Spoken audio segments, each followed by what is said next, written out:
मला जेव्हा ते नाटक आवडत नाही तेव्हा मी साधारण पहिल्या रांगेतनं उठून हळूहळू असा तिकडनं मागणं घरी निघून जातो. नाही तर असं फोन करून चला शरद काका मी भेटायला येते तुम्हाला, असं कशासाठी होईल ना, वेळ पण नाही कोणाकडे. कलाकार माहिती असे ती दाढीच केलेली नसते, असे काहीतरी असे खाजवत बिजवत येतात, कसे तरी फिरत असतात, ते मला नाही आवडत. 10 जुलै 1998 तिचं यायला काहीतरी माती खाल्ली मी. शरद पोंक्षे आहे, बरं मग किती वाजता? ठीक आहे मी येईन. मला एकदा मी केलं तर शिव्याच घातल्या त्यांनी, कारण ना त्यांनी तसंच काहीतरी केलं असणार ना. खोटं तर मला अजिबातच सहन होत नाही, माझं टाळकच सटक, मला घाबरा. इकडे नमस्कार, मी मधुरा शिधाई आणि कलाकृती मिळणार तुम्हा सगळ्यांचं मनापासून स्वागत आहे. मराठी रंगभूमीवर एक नवखुरं नाटक आपल्या भेटीला येतंय, ज्याचं नाव आहे काटकोन त्रिकोण. आणि त्या निमित्ताने मी आता आलेली आहे या सेटवरती नाटकाच्या, आणि माझ्याबरोबर आहे नाटकामधलं सगळ्यात यंग कलाकार म्हणावं लागेल मला त्यांना. माझ्याबरोबर आहेत शरद पोंक्षे सर. नमस्कार सर. अरे नमस्कार नमस्कार. कसे आहात? मी मस्त, छान एकदम. मला फार छान वाटतं आपण पुन्हा एकदा नाटकासाठी भेटलोय. म्हणजे तुमच्या आधीच्या नाटकानिमित्त भेटलेलो, त्यानंतर सिनेमाला, आणि आता पुन्हा एकदा नाटक. मी आशा करते पुन्हा सिनेमासाठी परत भेटू आपण. नक्की नक्की. हे चालूच राहणार, ते सुरूच राहणार आहे. कशी सुरू आहे तालीम? अरे अप्रतिम, छान छान बसले नाटक. आणि निर्मात्याने आम्हाला पूर्ण हव्या तेवढे दिवस तालमीला दिले, आम्हाला भरपूर रंगीत तालीम दिली. एवढे दिवस आजपर्यंत मला कोणी सेट लाईट म्युझिक सकट तालमी दिलेल्या नव्हत्या, तेवढ्या अजित बोरेंनी दिले. मग आता आम्ही आजपासून इथे 4 दिवस आहोत, पण ह्याच्या आधी जवळजवळ 5-6 दिवस आम्ही यशवंत नाट्य मंदिरला पण असाच सगळा सेट लावून विथ म्युझिक आम्ही तालीम करतो. खूप सुंदर आहे असे. हो, म्हणजे प्रदीप मुळेंचं अतिशय उत्तम नेपथ्यकार सध्याचे, त्यांचे नेपथ्य काटकोन त्रिकोण या नावाला साजेस त्यांनी सगळीकडे तसे अँगल्स दिलेले आहेत. अतिशय हुशार, आणि त्यांच्या म्हणजे माझ्या असंख्य नाटकांचं नेपथ्य प्रदीप मुळेंनी केलेलं आहे. नथुरामपासून असं आम्ही बरीच नाटकं एकत्र केलेली आहेत. फार मोठा हुशार माणूस, त्याच्यात काय वाद नाही. क्या बात आहे. बरं सर, मी तुम्हाला सुरुवातीला तुमचा उल्लेख यंग कलाकार ह्यासाठी केला की मी आता सुयशशी बोलत होते, आणि मी मला असं वाटतं मी तुम्हाला गेल्या नाटकाच्या वेळेस हे विचारलेलं की असं बऱ्याच जणांना वाटतं की तुम्ही खूप स्ट्रिक्ट आहात, तर लोकांना तुमचा धाक आहे, असं का असेल, तुम्हाला काय वाटतं? तर हा प्रश्न मी त्याला विचारला की तुला आहे का बाबा धाक? तर तो म्हणाला की सर हे सगळ्यात खट्याळ, सगळ्यात मुश्किल कलाकार आहेत सेटवरचे, आणि सगळ्यात तरुण कलाकार तेच आहेत, तर म्हणून मी तुमचा उल्लेख तसा केला. तर तुमचं काय म्हणणं आहे ह्याच्यावरती? काहीतरी गमती जमती चालू असतात. माझ्यामध्ये एक आहे खोडकर माणूस, तो बाहेर येत असतो. जेव्हा माझ्यावर काम करायला लागतात लोक, तेव्हा मग हळूहळू मी त्यांना कळतो. पण असंच बाहेरून बघितलं तर मी खूप स्ट्रिक्ट आहे असं वाटतं. आहे पण मी स्ट्रिक्ट आहे कामाच्या बाबतीत आहे. आणि ना मला असं वाटतं की सगळ्यांनी आपली कामं चोख करावी. म्हणजे आता तू मुलाखत घेणारी आहेस ना, तर तुझं हे काम तू उत्तम करावं 100%. हे जे शूट करणार आहे त्यांनी त्यांचं उत्तम काम करावं, मी माझं उत्तर द्यायचं काम चांगलं करावं. ह्याच्यात कुठेतरी तो आता हे कॅमेरा लावून तिथे जाऊन बसला झाला तर माझं डोकं फिरतं. अरे तू का 2-5 मिनिटं उभा नाही राहू शकत तिथे? बघ ना जरा, कानाला लावते बघ. असं होतं ते. मला ते काम चुकार जे लोक असतात ना आजूबाजूला, ते मला अजिबात सहन होत नाही. खोटं तर मला अजिबातच सहन होत नाही, माझं टाळकच सटकतं. आणि मग ह्याचे 1-2दा कोणीतरी अशी त्याची झलक बघितलेली असते, कोणीतरी त्याचं शिकार झालेलं असतं, त्याच्यामुळे मग ते लोक सांगतात 100 लोकांना, ते पसरवतात. अरे नाही तो डेंजर माणूस आहे, चायला मला एकदा बी केलं तर शिव्याच घातल्या त्यांनी, कारण ना त्यांनी तसंच काहीतरी केलं असणार ना. तर मी जसं मगाशी म्हटलं की आपण गेल्या नाटकासाठी भेटलो होतो, आणि मला वाटतं पुरुषला भेटलो होतो आपण. आणि मला ना ही गोष्ट तुमच्याकडून ऐकायला जास्त आवडेल की एक अशी कोणती गोष्ट आहे की जी तुम्हाला रंगभूमीशी अशी बांधून ठेवते? सगळ्यात मजा येते ना, रंगभूमीवर स्वतःला सतत सुधारवण्याची प्रक्रिया चालू असते. म्हणजे मी 2-4 रिटेक्स देऊन एक सुंदर शॉट दिला एखादा सिनेमामध्ये किंवा मालिकेमध्ये, आणि मग तो जेव्हा चित्रपट मी बघतो तेव्हा मला वाटतं अजून काहीतरी करता आलं असतं. सर ह्या वयात इतका अनुभव घेतल्यावरती तुम्हाला हे असं वाटतं? मला माझं काम कुठलंच पडद्यावरचं बघायला फार आवडत नाही. तिचं यायला काहीतरी माती खाल्ली मी, हे अजून चांगलं करता आलं असतं. ते जे करता येणार नाही तिथे मला माहिती आहे, इथे करता येतं. इथे आज संपलं नाटक की आमच्या तिघांमध्ये एक लगेच काहीतरी होतच की आज शरद दादा ते छान केलं की तू आज तो सीन मस्त केलास. तिथे काहीतरी गडबड झाली काय ग, हो रे मला नेमकं ते त्यांनी त्या दिवशी पाणी आणून दिलं नाही, मग त्यामुळे ते जरा वाक्य माझं आज जे गेलं ते ओके उद्या करूया. हे जे आहे ना इतकी बदल असतो. गंमत आहे की उद्या ती सुधारण्यासाठी संधी आहे. ती संधी चित्रपट कॅमेरासमोर नाही. आणि इथे दुसरं म्हणजे सतत शिकायला मिळतं. सतत 500 प्रयोग केले, 1000 प्रयोग केले तरी 1000वा प्रयोग तेवढा ताजा तवाना स्वतःला ठेवायचं. तीच वाक्य, तेच कपडे, तसंच उठायचे बसायचे, सगळं तेच करायचे. पण प्रेक्षक रोज नवीन आहेत. त्यामुळं स्वतःला सदैव ताजं तवानं ठेवून ते नव्याने करणं ह्याची जी गंमत आहे त्यामुळं मजा येते ती करायला. झिंग म्हणजे झिंग खूप आहे, जणांकडून झिंग आहे. ऐकते की नाटकाची एक झिंग तुम्हाला नेहमी प्रश्न पडतो काय असेल ती झिंग काय प्रेक्षक असते? समोर आहेत ना, तिथल्या तिथं आहे. शिव्या किंवा टाळ्या ऑन द स्पॉट आहेत. आणि आणखीन एक इंटरेस्टिंग गोष्ट म्हणजे नाटक संपल्यानंतर प्रेक्षक येऊन भेटतात, अरे त्यांच्या ते तर प्रतिक्रिया ते देतात. सगळं लगेचच्या लगेच की, येतात. हा. लगेच आज गर्दी जमते, लगेच ते इतकं प्रेम करतात. हो. काय काय आम्हाला भेट वस्तू देतात. काय काय मला तर किती लोक तो घरातनं ताईमाई अक्का असे लाडू बिडू करून तुम्ही खा, तुम्ही दौरे बिरे करता, तुम्ही पाहिजे आम्हाला, तुमची गरज आहे वगैरे किती असं गोड सांगतात. गोष्ट आहे ही. म्हणजे मग त्या ठिकाणी मालिका मधलं कुठलं तरी काम आवडलं असेल, सिनेमातलं आवडलेलं काम, एखादं माझ्या युट्यूबवरचं व्याख्यान आवडलं असेल, ते पण तिथे येऊन सांगतात. त्यामुळे आपल्यापर्यंत प्रेक्षक पोचतात. पोचतात. आपण प्रेक्षकांशी संवाद साधू शकतो, भेटू शकतो. आणि मी भेटतोच. म्हणजे मी असं एकदाही होत नाही की मी प्रयोग झाला निघून गेलो. कधी अगदीच माझं इमर्जन्सी काय असली तर, नाहीतर मी आरामात थांबतो. मी सगळ्या प्रेक्षकांना भेटतो. अगदी मनसोक्त फोटो काढा म्हणतो. कंटाळा आलेला असतो. 9:30चा प्रयोग रात्री 1:30ला संपल्यानंतर 1:30 ते 2:30 हे चालतं. पण प्रेक्षक त्याही वेळेला येतात. अरे कोण आहे ते? नसतील मायबाप रसिक म्हणतो आपण त्यांना. ते नसतील तर संपलं. मला कोण कुत्र विचारणार आहे? शरद वंशे खाली अभिनेता आलं की व्हॅल्यू आली. ते अभिनेता काढून टाकलं माझी आयडेंटिटी. तर मी कोण आहे, मला कोणी का बघेल? माझी आयडेंटिटी, माझी ओळख जर अभिनेता म्हणून आहे तर तो अभिनेत्याने रिस्पेक्ट जसा लोकांना पण द्यायला पाहिजे ना. काही काही कलाकार निघून जातात वेळ नाही म्हणून, प्रेक्षक भेटायला नाही ते गेले, नाराज करतो आपण त्यांना. नाराज नाही करायचं. असं कामच ठेवू नका घाईघाईने जायचं कुठलं. जसं नाटकाचे 3-4 3.5 तास महत्वाचे आहे, त्यानंतरचा 1 तास प्रेक्षकांच्या गाठीभेटी हे तुम्ही लिहूनच ठेवा. ते असलंच पाहिजे. तर काय वाटतं माहितीये, त्यांच्या नजरेत दिसतं ते असे येतात, असे हात बीत धरतात, असं छान बघत बसतात. कधी कधी त्यांना इतकं जवळून एक कलाकार आपल्याशी छान बोलतोय प्रेमाने. काय प्रॉब्लेम आहे का? 10 मिनिटं आपण देऊ शकत, त्यांनीच तुम्हाला मोठं केलं ना. मग त्यांच्यासाठी थोडा वेळ नाही देऊ शकत? ते रोज येणार नाही आहेत. आणि काय काय आहेत पण आमच्याकडे ते नाही आहेत. फोटो काढायचे नाही म्हणतात. काय काय असतं बाबा त्यांचं, मला नाही आवडत हे. सर मला वाटतं की तुमच्यासारखे जे अनुभवी आणि ज्याला आपण खरंच सिनियर कलाकार म्हणू शकतो, तुमच्याकडून ही गोष्ट खरं शिकण्यासारखी आताच्या पिढीने. वेळ प्रत्येकाला दिला पाहिजे असं मला वाटतं. खरंय. आणि आता ना जसं माध्यम बदललंय तसं ना एक व्यक्त होण्याच्या गोष्टी बदलल्या, ती एक भावना बदलली. आता फोटोज घेतात, पूर्वी स्वाक्षरी घ्यायची, ऑटोग्राफ घ्यायचे. तर तुम्ही आयुष्यात पहिल्यांदा कोणाची ऑटोग्राफ घेतली होती? मी खरं सांगू का, मी अजून तशी नाही घेतली. नाही ऑटोग्राफ वगैरे मला फार त्याच्यात मी रस नाही. मला त्या माणसाला भेटण्यात, 2 शब्द बोलण्यात, तो खूप मोठा आहे त्याच्यावर आदर वाटतो, त्याला पाया पडण्यात मला जास्त रस आहे. अशी कोणाची जाऊन अजून ऑटोग्राफ, कोणाबरोबर फोटो असं फारसं मी नाही केलं कधी. तुमच्या तर खूप जणांनी घेतली. माझे सगळे घेतात ऑटोग्राफ, घेतात, सगळं करतात लोक. आम्ही आनंदाने देतो सगळं. अतिशय पहिल्यांदा जेव्हा असं येतात ना की सर एक सही मिळेल का प्लीज, तर ते एक फिलिंग काहीतरी वेगळंच ते असेल पान ना. भरणार. ते मी नथुरामच्या वेळेला अनुभवलं. त्याच्या आधी अतिशय फालतू तुकरट रोल माझे होते.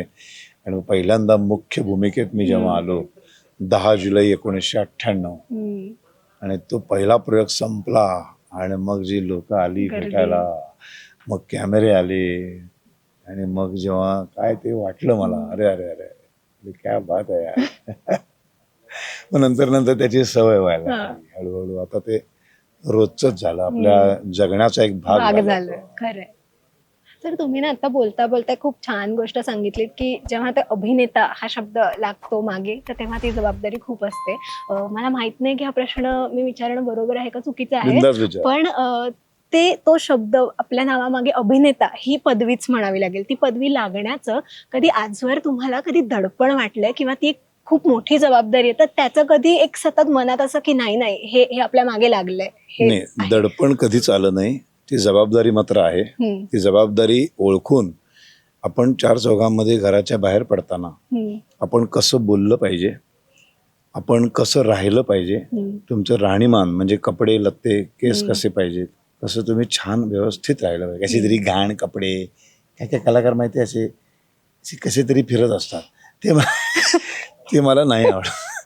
कसे तरी कधी दाढीच केलेली नसते, असे काहीतरी असे खाजवत बिजवत येतात असं केस बीस, असे मला आवडत नाहीत.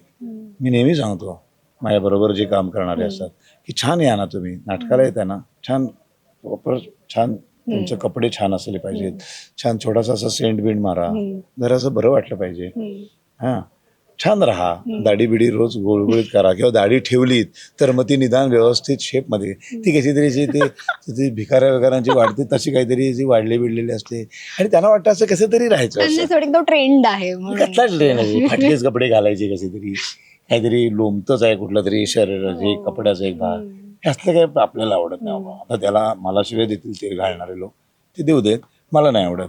हे छान राहावं. बरोबर. तुम्ही कधी तू मला भेटल्यानंतर तुला असं ना छान वाटलं पाहिजे, अरे यार ह्या माणसाला भेटलं की छान वाटतं, हे त्याशी बोललं की छान वाटतं. आता ते ह्याचा इंटरव्ह्यूचं काम आहे म्हटल्यावर घ्यायला लागणार.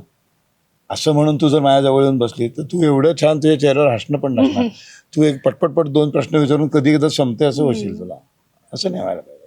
पुन्हा पुन्हा भेटावं, पुन्हा पुन्हा या माणसासाठी जावं, किंवा आज कुठे जायचे, आज कल्याणी काय ती आपली अमृताने तुला फोन केला की अगं आज इथे इथे आहे, तर तुला विचारशील तू कुठलं नाटक आहे, काटकोण त्रिकोण, कोण आहेत, शरद पोंक्षे आहेत, हो मग मी येणार, असं वाटायला पाहिजे. शरद पोंक्षे आहेत, बरं मग किती वाजता, ठीक आहे मी येईन. असं झालं का तुला? नाही. नाही, असं होणारच नाही. कारण मोकळेपणाने छान गप्पा मारा, खरं आहे ते बोला, तर तुम्हाला पुन्हा पुन्हा भेटावं असं वाटलं पाहिजे. खरंय. नाही तर काय मग कसे काय काय भयानक लोक असतात बाबा. आणि आजकाल तो एक ट्रेंड सेटच झालाय हा. तो की किंवा मग उत्तर पण धर देणार नाहीत, तेवढ्याला तेवढीच उत्तर दोन शब्दात बोलणार काय ते, आणि मग चल पटपट काहीतरी फार वेळ नव्हा असं असं ते कशाला, बस की जरा बोल की काय होतंय त्याला. खरंय. नाही तर ही मुलगी माझ्याशी कधी बोलणार, हेच एक कारण आहे ना. नाही तर असं फोन करून चला शरद काका मी भेटायला येते जमा, असं कशासाठी होईल ना. असं कोण खोळ्यासारखं वेळ पण नाही कोणाकडे. तर ते या निमित्ताने भेटणं होतं, मग गप्पा होतात, मग काहीतरी इकडचं तिकडचं आपण आणखीन सुद्धा चार शब्द बोलू शकतो एकमेकांशी. काहीतरी एक असतं, एक पत्रकार एक कलावंत म्हणून एक नातं तयार होतं, ते व्हायला पाहिजे. खरंय. हा. सर मला आता खूप पुरेपूर कळते की तुम्हाला मुश्किल का म्हणाल. तर असं मी हे रोकठोक काय काय बडबडत असतो. पण नाही, मला तुमच्याशी कायमच गप्पा मारायला खूप आवडतं, कारण तुमच्या बोलण्यातून तुम्ही नकळत अशा खूप गोष्टी सांगून जाताना की असं वाटतं की किती साध्या पण सोप्या महत्वाच्या गोष्टी आहेत ज्या आपल्याला रोजच्या आयुष्यामध्ये आपण का नाही हे लक्षात ठेवत, असं कधी कधी वाटतं तुमचं बोलणं ऐकताना. त्याच्यामुळे मला कधीच कंटाळा नाही येणार नाही, तुमच्याशी नाही, गप्पा येणारच मारण्याचा. नाही. येस. आणि आता नाटकाकडे वळते मी Yes. पुन्हा एकदा. हा. काटकोन त्रिकोण नाटकाचंच नाव आहे. तुम्ही आजवर अनेक वेगवेगळ्या पद्धतीची पठडीतली नाटकं केलेली आहेत, भूमिका केलेल्या आहेत. काटकोन त्रिकोण मध्ये असं काय एक वेगळं असं वाटलं की हे नाटक करावं आपण? एकतर विवेक बेळेंनी फार अप्रतिम लिहिलंय, आणि हे नाटक करायला भयंकर अवघड आहे. ह्याच्या दोन भूमिका मी करतो, आणि त्या दोन भूमिका करणं हे म्हणजे फार मोठं चॅलेंज आहे, भयंकर मोठं चॅलेंज आहे. माझ्यासाठी ते भयंकर अवघड जात होतं. आता मी हो अगदी प्रामाणिकपणे सांगतो, मी मला ते अवघड जात होतं. मी फ्रस्ट्रेट व्हायचो, अरे यार हे का होत नाहीये, हे का येत नाहीये, असं सगळं व्हायचं. आता त्या सगळ्यातनं बाहेर पडलो मी. आता बघितलं तुम्ही मग, आता ते जमायला लागलं. तर हे जे आहे ना, हे असं अवघड चॅलेंजेस एका वयाच्या एका टप्प्यावर आल्यावर, इतकी नाटकं झाल्या, जवळजवळ 28-29 व्यावसायिक नाटकं झाल्यानंतर असं एक आव्हान स्वीकारायचं, मग ती मजा आहे. त्यामुळे विवेक बेळेंनी ते लिहिलंय. आणि छोट्या छोट्या गोष्टी आहेत, नात्यांमधलं राजकारण आहे याच्यामध्ये, ते फार महत्वाचं आहे. नात्यांमधलं राजकारण. कधी कधी घरामध्ये आई मुलीला सांगत असते आणि बाबा आल्यावर एकदम विषय थांबतो. That is politics. करेक्ट. काय आता तुझेच बाप आहे, तुझाच नवरा आहे, त्या मुलीचाच बाप आहे, तर त्याच्यापासून काय लपवत? पण लपवतो आपण. घरात सुद्धा 5 माणसं असतील, 4 माणसं असतील ना, तर त्या 4 माणसात सगळंच सगळ्यांना माहीत नसतं. खरंय. हा, कधी कधी तर इतक्या गमती जमती असतात की एखादं लाडू लपवून ठेवलेले असतात, ते साले सांगत नाहीत. आणि मग तो रात्री एखादा माणूस ना गुपचूप खाऊन तो डबा दुसऱ्या दिवशी रिकामा. दुसऱ्या दिवशी जाऊन बघते, हायला मी लपवला होता, गेला कुठे. किती छोटं छोटं राजकारण आहे की नाही. हेच राजकारण या नाटकात आहे. आणि सर मला सांगा, तुम्ही लेखाच्याही भूमिकेमध्ये होतात आणि आता तुम्ही वडिलांच्या भूमिकेमध्ये आहात खऱ्या आयुष्यामध्ये. तर मला ऐकायचं, तुमच्या वडिलांबरोबरचं नातं कसं होतं आणि आता बदलत्या पिढीनुसार मुलाबरोबरचं नातं कसं आहे? कारण का मला वाटतं एका वयानंतर वडील आणि मुलाचं नातं हे हळूहळू बदलत जातं. मैत्री व्हायला पाहिजे. मैत्री म्हणजे कधीतरी 2 गोष्टी होऊ शकतात. एक तर खूप घट्ट मैत्री होते, नाहीतर मग कुठेतरी संवाद कमी व्हायला लागतो. तर तुम्ही जेव्हा खऱ्या आयुष्यात त्या 2 भूमिकांमध्ये आता आहात आणि आधी लेखाच्या भूमिकेत, तर मला ते नातं ऐकायचंय तुमचं. नाही, मी माझे वडील आणि माझं बालपण खूप गरिबीत गेलेलं आहे. आम्ही चाळीमध्ये राहायचो. ओके. 10 बाय 10च्या 2 खोल्यांमध्ये राहायचो. त्यामुळे ती परिस्थितीच सगळी वेगळी होती. वडिलांवरती खूप जबाबदाऱ्या होत्या, त्यांच्या बहिणींची लग्न बिग्न असं सगळं होतं. तर त्यांना समजून घेणं, वडिलांना, आणि कुठलाही हट्ट न करणं, ही एक नकळत रुजलं होतं मनामध्ये. आणि या सगळ्या परिस्थितीतून आता वडील गेले 2012 साली. आता मी बाप झालो. आता मला 2 मुलं झाली, ती मोठी झाली. आता एक्झॅक्ट त्या ठिकाणी माझी मुलं आहेत आणि वडिलांच्या ठिकाणी मी आहे, आणि आर्थिक परिस्थिती बदललेली आहे.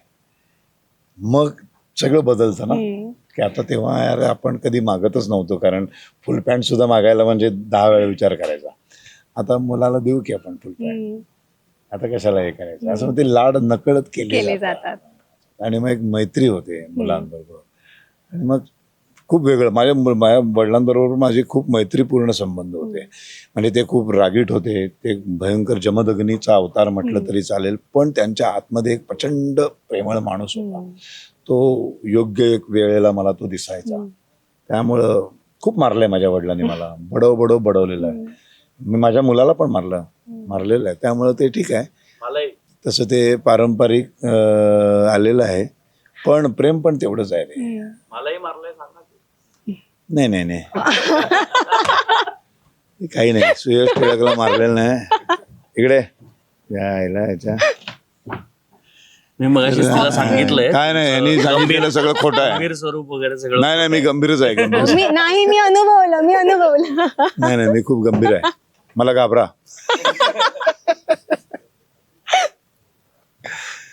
तर या मंडळी, येस, षटकोन त्रिकोण 2 ऑगस्ट पासून रंगभूमीवर येत आहे.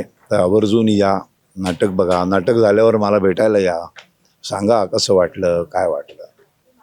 सर, आणि मला तुम्हाला हे विचारायचं की जसं आपण मगाशी बोललो की प्रेक्षक भेटायला येतात आणि सांगतात काम आवडलंय नाही आवडलंय, कोणतीही वेगळी भूमिका जरी असेल तरी, असं तुम्ही तुमच्या खऱ्या आयुष्यामध्ये तुमच्या एखाद्या लाडक्या कलाकाराचं नाटक पाहायला गेलात आणि त्यांना तुम्ही एक कॉम्प्लिमेंट दिली आहे असं खूप झालंय.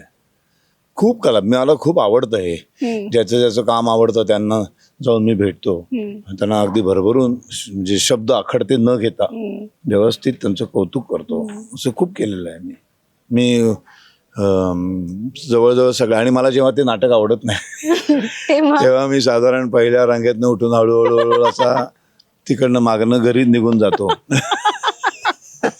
कारण मग खरंच बोलायचं असतं ठरवलेलं आहे, मग ते खोटं बोलणं जमत नाही. भेटलं की खरं बोलणार कसं ना. नाटक भंगार होतं तुमचं काम आवडलं नाही, मग ह्याच्यापेक्षा त्याला दुखवण्यापेक्षा तिथून असे मागणं असं कल्टी मारायची, निघूनच जायचं घरी. अरे मला ना, मग तो फोन येतो त्याचा, अरे तू शरद दादा भेटला नाही, अरे काय झालं, मला एकदम अर्जन्सी एक फोन. खोटं बोलायचं आवडत नाही, खोटं बोलायला, पण त्याला वाईट वाटू नये म्हणून खोटं बोलायचं, चांगल्यासाठी खोटं बोलायचं चालतं.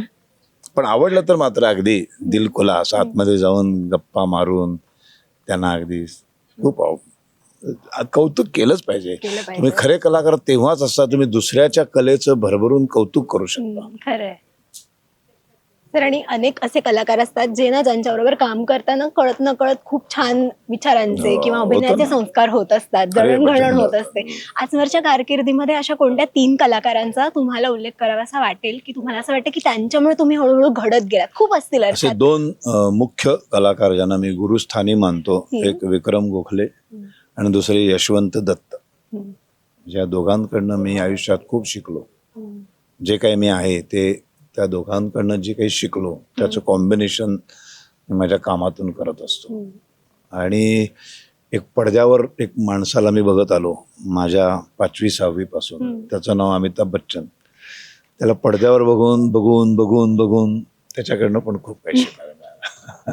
क्या बात आहे. खूप छान वाटलं मला तुमच्याशी गप्पा मारून. आणि नाटकाबद्दल आता पाहण्याची उत्सुकता नक्की ये, जास्त आहे. बघायला त्यामुळे ये. भूमिका आणि पत्रकार म्हणून येऊ नको, एक रसिक प्रेक्षक म्हणून ये, समोर नक्की, बस आणि नक्की. मला सांग कसं नक्की. वाटलं ते. येस, नक्की. Thank you sir. तुम्ही Yes, वेळात वेळ काढून धन्यवाद, गप्पा मारल्यात. धन्यवाद, खूप खूप धन्यवाद. धन्यवाद आणि शुभेच्छा. थँक्यू. रसिका हो, कलाकृती मीडिया म्हणजे मनोरंजनाची लयलूट. मनोरंजन क्षेत्रातील किस्से व घडामोडींचा आस्वाद घेण्यासाठी कलाकृती मीडिया या यूट्यूब चॅनलला सबस्क्राईब करा आणि व्हिडिओ लाईक करा.